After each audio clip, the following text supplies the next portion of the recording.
حدیث نبوی صلی اللہ علیہ وآلہ وسلم ہے، اپنے آپ کو، اپنی اولاد کو اور اپنے خادموں کو اور اپنے مال کو بد دعا نہ دو، ایسا نہ ہو وہ گھڑی قبولیت کی ہو اور تمہاری دعا قبول ہو جائے۔ حدیث شریف میں بولنے میں بہت احتیاط کرے، اور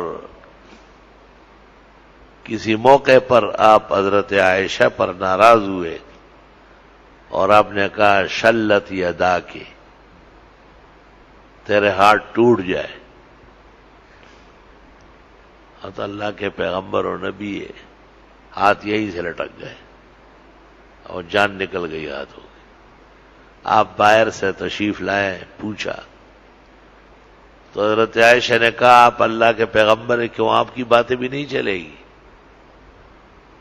آپ نے پانی منگوایا، وضو کیا، 2 رکعت پڑھی، پھر دعا فرمائی، ام المومنین کے ہاتھ بحال ہو گئے۔ یہ تو پیغمبر تھے جو بحال کر سکتے تھے، اور کوئی نہیں کر سکے گا۔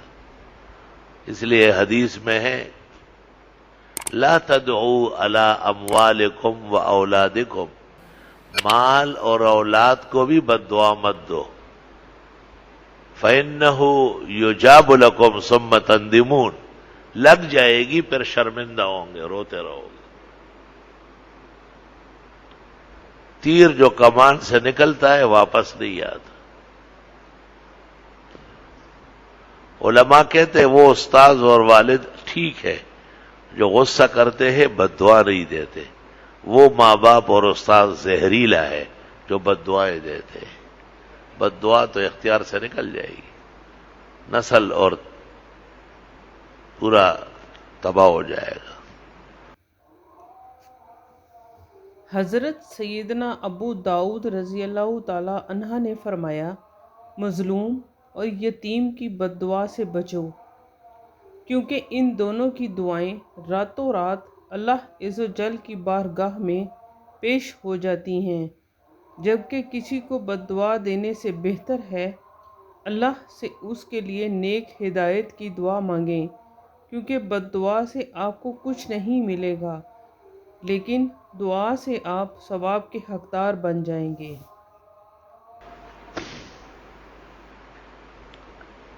یعقوب علیہ السلام کو جب پتہ چلا کہ عزیز مصر نے بنیامین کو قید کر لیا،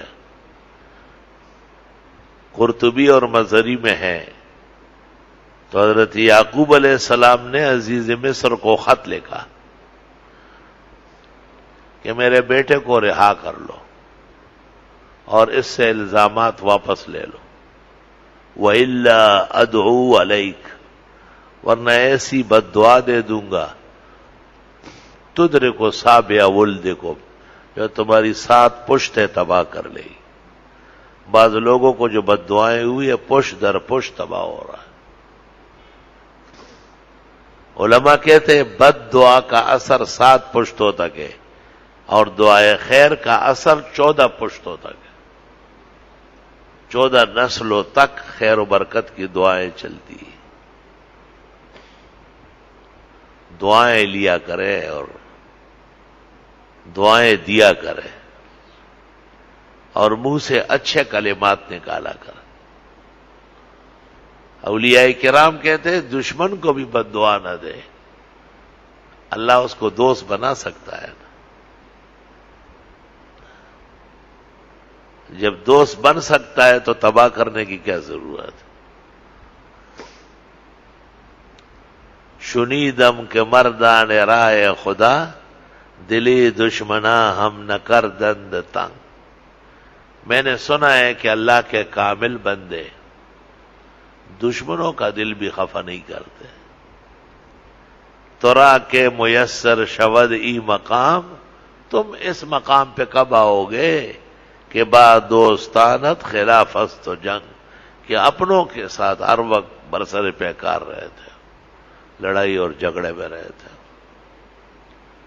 الفاظ اچھے نکالا کرو، ما یلفظ من قول الا لدیہ رقیب عتید، جو منہ سے نکلے گا فرشتہ تیار بیٹھا ہے، اس کو لکھے گا، کل آپ کے خلاف بہت بڑا فائل کھل جائے گا، پھر بچ نہیں سکو گے اس کی پکڑ اور مار سے۔ ایک اور حدیث میں ہے، جس نے اپنے اوپر ظلم کرنے والے کے خلاف بد دعا کی، اس نے اپنا بدلہ لے لیا۔ حضرت مولانا محمد یعقوب صاحب نانوتوی رحمت اللہ علیہ دارالعلوم دیوبند کے درویش صفت علوم اور ولایات کا مجموعہ انسان تھے وہ۔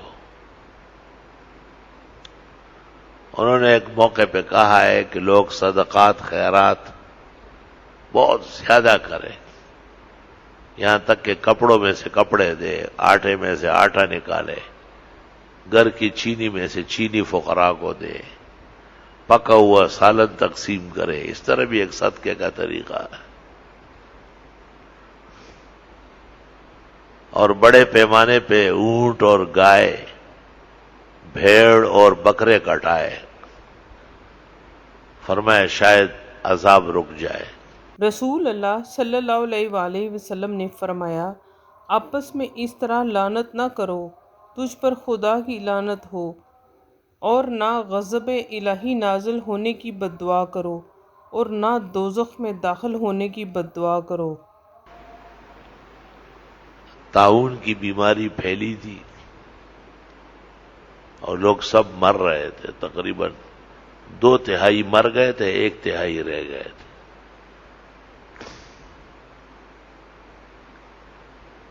اور بیماری ختم ہو گئی، سب لوگ جنہوں نے مرنا تھا وہ مر گئے، اور جنہوں نے بچنا تھا وہ بچ گئے۔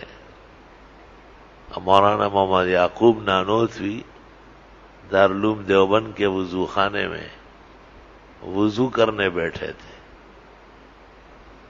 ایک ظالم نے آ کے کہا سارا جہان مر گیا اور آپ بیٹھے ہوئے۔ تو مولانا جوش میں آئے گا، مولانا محمد یعقوب اور ان کا گھر، مولانا مولوی یعقوب اور اس کا خاندان 1 ہفتے میں سارا صاف ہو گیا۔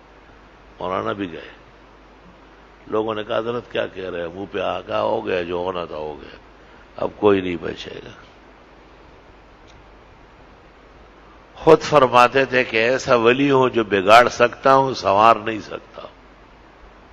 توبہ!